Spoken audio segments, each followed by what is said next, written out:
you're having hot flashes, the simplest thing to do, and again, this totally might blow people's minds, but is look at when you are eating. So depending on how often you're eating, that can often induce a hot flash. So if you think about eating, it requires energy, right?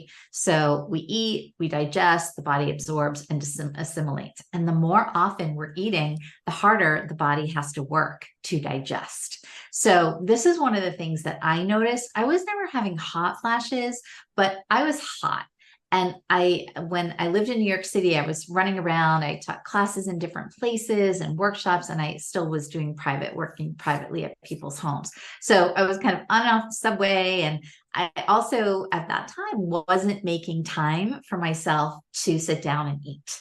So I was kind of grazing throughout the day with nuts and fruit and this and that. And I was kind of always hot. And then when I started learning about Ayurveda, you can go back and learn about that in our last podcast. We spoke about it, the science of life. I learned about this energy and this creates heat.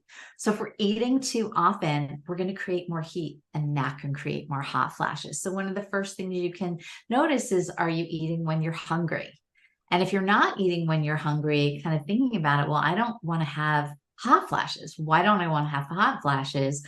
I want to have more energy. I don't want to be distracted. I don't want to look sweaty in front of people. So eating less frequently. And that is counterintuitive to, or counter to what we learned over the years, like eating every couple of hours to like prevent blood sugar regulation. And it actually is the exact opposite, because we want to be able to, for our body to digest and then rest.